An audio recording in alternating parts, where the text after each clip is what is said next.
Yasher Koach, Mazel Tov, and Shabbat Shalom, everyone. It is good to be back. I've recently returned from a week of study in Israel at the Hartman Institute in Jerusalem, part of a 4-year rabbinic fellowship. And I'll have more to share about what I saw there, what I learned there. The theme of our study for the week was time. In the second year of the pandemic, I had a chance to learn something I had never learned before. David Zvi Kelman teaches that human innovations around timekeeping and the development of Judaism as a new religion in the world came up in the same time of human history. Keeping time and Judaism came up in the world at the same time. This may explain the Jewish obsession with time, how we measure it, how we allocate it, how we are slaves to it, but also how we surrender to it, how we sanctify it. These are all of great Jewish concern, codified in the Torah and in the many law books which would follow. Our Torah portion begins with the tyrant's attempt to obliterate time. How did Pharaoh attempt to make of himself a god? By controlling time. How did Pharaoh attempt to claim unbound and unchecked power? By dictating time, which is, after all, the realm of the divine. There it is written, "So they, Egypt, made the children of Israel subservient with crushing labor." This word, crushing labor, befarech, soul-crushing labor, it's a rare word in the Hebrew Bible. They embittered their lives with hard servitude in loam and in bricks and with all kinds of servitude in the field, all their service by which they made them subservient with farech, with crushing labor. That is, with this back-breaking and soul-crushing labor. This Pharaoh who knew not Joseph suppresses time in order to suppress the Hebrews who were devoted to keeping time and sanctifying time.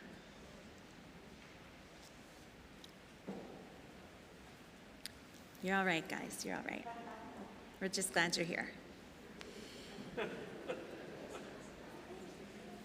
In order to crush the spirits of our ancestors, Pharaoh used a tactic to disrupt the sacred rhythm of their lives. He killed their Shabbat and made every day the same. Every day bled into the next without distinction. A slave has no time. He wakes when the taskmaster cracks the whip. She works without end. The setting sun is made irrelevant. There's no calendar of holy days, no Shabbat. For a slave, every day is a work day, and time is made irrelevant, something only to survive. Once Pharaoh killed the clock and the calendar, the next step was easy to take. He decreed that the baby boys of the Hebrews would be cast into the Nile River. You see, the human commitment to respecting time and honoring time works to ensure the dignity of human life. And when time is disregarded and dishonored, then all human life is at risk. This is as true with slave labor industries today as it was then. And this, of course, is not what God wanted for humanity, not what God intended for this world of ours. Before creation began, there was only eternity. And the first act of creation was the creation of time. Vahi erev, vahi voker, yom echad, God said. There was evening, there was morning, a first day. At the beginning of creation, God starts the clock and declares, introduces to the world time. And then something remarkable happens.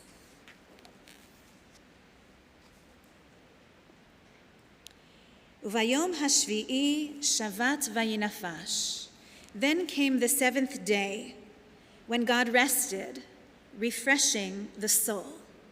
This word vayinafash appears only once in all of the Hebrew Bible. It's hard to translate. We know the noun form is a soul, but what is the verb form? Vayinafash.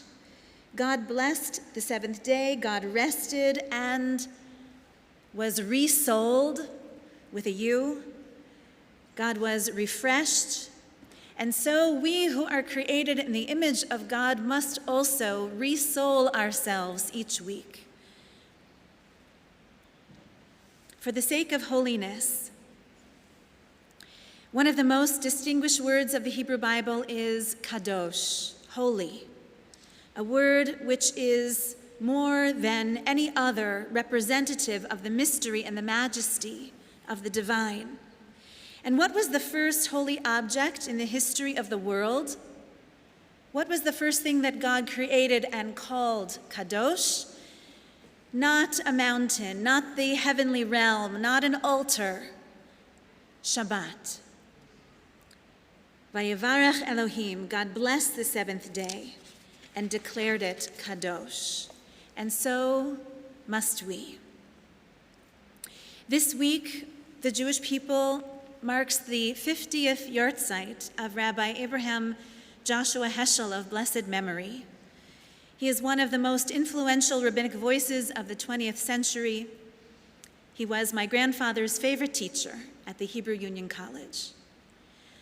On Thursday afternoon, I taught a class highlighting some of Heschel's key concepts, and our congregant, Eleanor Lobel, held up a thin volume, a signed copy of Heschel's book entitled The Sabbath. Ellie explained that in 1953, she went to her synagogue in Montreal to hear Rabbi Heschel speak, and she has treasured that book ever since. Excerpts from The Sabbath are included in the back of our own prayer book.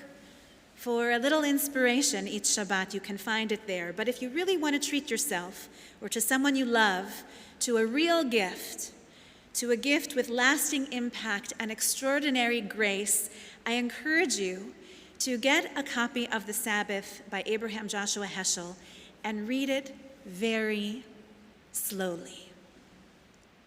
Maybe even just one paragraph each week at your Shabbat dinner table, or one chapter each week on Shabbat afternoons in your favorite quiet corner in your home, or even better, with a friend. Heschel's love song Serenade to Shabbat is just as relevant and just as important today as it was when he wrote it, and I would argue even more so. He writes there, "The meaning of the Sabbath is to celebrate time rather than space. 6 days a week we live under the tyranny of things of space. On the Sabbath we try to become attuned to the holiness in time. It is a day on which we are called upon to share in what is eternal in time, to turn from the results of creation to the mystery of creation, from the world of creation to the creation of the world. He who wants, she who wants, the one who wants to enter the holiness of the day must first lay down the profanity of cluttering commerce, of being yoked like slaves to toil. One must go away from the screech of dissonant day, from the nervousness and the fury of acquisitionness, and the betrayal in embezzling one's own life. One must say farewell to manual work, for one day learn to understand that the world has already been created and will survive without the help of humankind. The world continues without our work of creation for a day. Just let it be. 6 days a week we wrestle with the world, wringing profit from the earth. On the Sabbath, we especially care for the seed of eternity planted in the soul, Heschel says. The world has our hands, but our soul belongs to someone else. 6 days a week we seek to dominate the world, but on the seventh day we try to dominate the self. A whole day devoted to the art and the skill of dominating the self. Not dominating space, not dominating, God forbid, other people, but just the self. A sacred pursuit. Last night at the end of our joyful Kabbalat Shabbat service, Ethan raised up the silver cup and he led the congregation in Kiddush. What do we recall by that blessing, that sanctifying? The Kiddush, two things. Zikaron l'ma'aseh v'reshit. We praise God for the wondrous work of creation, and Zecher l'tziat Mitzrayim. We remember and we praise God for the exodus from Egypt. With creation, we acknowledge that on Shabbat we no longer build or create or pursue a world of our own making. Instead, we surrender and we enter into the world of time, which is entirely of God's design. We have no power to create on Shabbat, only to measure time, to sanctify it with holiness and with the rituals of rest. On the other hand, with Kiddush, when we raise up that cup, we remember the exodus from Egypt, and we acknowledge that we are not machines. We are human beings of flesh and blood and soul, a God-given neshama. By recalling our core narrative, the exodus from Egypt, we remind ourselves that we are part of a very old and a very big story, a story that endures and endures and endures throughout time. One of the things that I admire most about the Steen, Abels, Selden family is their ability to write themselves into the story of the Jewish people. They do this in many ways, in their homes, and in their congregation here at Holy Blossom Temple. One of my favorite moments of the year is the sukkah decorating party. That's just snow coming off the roof. Don't worry. It's just ice coming off the roof. So what happens at our sukkah decorating party? 4 generations of this family help to prepare the sukkah. Lidor vador. You know what I'm talking about, Ethan, right? You write yourself into the story of the Jewish people. Through our rituals and through our calendar, we remind one another that we are part of this grand narrative, that we must actively write ourselves into the story.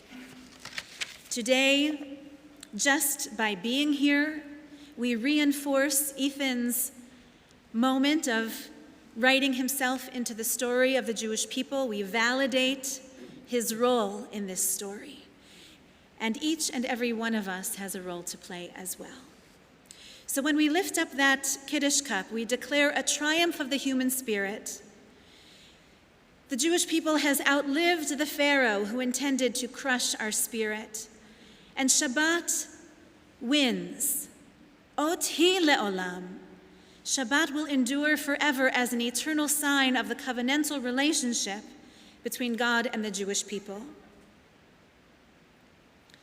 Rabbi Heschel writes, Judaism teaches us to be attached to holiness in time, to be attached to sacred events, to learn how to consecrate sanctuaries that emerge from the magnificent stream of the year.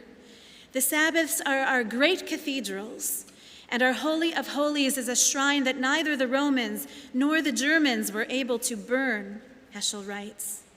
A shrine that even apostasy and Egypt cannot easily obliterate. Our own Rabbi Plaut of blessed memory was also a student of Heschel at the Hebrew Union College in Cincinnati, and Rabbi Plaut was greatly influenced by Heschel's teachings and his living example. Years later, Rabbi Plaut wrote an essay about Shabbat as protest, Shabbat as countercultural, Shabbat as a revolution in a world addicted to production and consumption. We live in a restless world, and so Shabbat is the antidote to find our way to rest, to the rehabilitation of the neshama that rest can provide. Shabbat can be the counterpoint to this restless world. Shabbat can be the gift that allows us to navigate our way through this restless world. We ought to claim it. We ought to take our place in this palace of time every week. It is harder to sanctify time out here on the edges of the diaspora. You know, when you go to Israel, the clock is set, the rhythm of the week is set by the Jewish majority. And the ingredients of Shabbat are oneg and minucha and kedusha, all the pleasures that we might be denied during the week, the rest that we are certainly denied during the work week, and the holiness and the sanctity which can be an elevated existence during the 25 hours of Shabbat. We take up that verb, that very rare word, vayinafash, and we re-soul ourselves, if we will it. Let me conclude with Rabbi Heschel's words on this week of his 50th yahrzeit. What is the Sabbath, he asks? It is the spirit, the human spirit in the form of time. With our bodies, we belong to space, but our spirits soar into eternity and aspire to the holy. The Sabbath is an ascent to the summit. It gives us the opportunity to sanctify time, to raise the good to the level of the holy. This is the task of humankind, to conquer space and to sanctify time. We must conquer space in order to sanctify time. For all week long, we are called upon to sanctify life by employing things of space. We move it around, we shuffle, we create and innovate, but on Shabbat, it is given us to share in holiness. That is in the heart of time, God's domain. Time, God's realm. Even when the soul is seared, even when no prayer can come out of our tightened throats, the clean, silent rest of the Sabbath day leads us to a realm of endless peace, or to the beginning of an awareness of what eternity might mean. There are few ideas in the world of thought which contain so much spiritual power as the idea of the Sabbath. Eons hence, Heschel concludes, when of many of our cherished theories only shreds will remain, that cosmic tapestry will continue to shine, for eternity utters a day. Ken Yehi Ratzon, may it be God's will.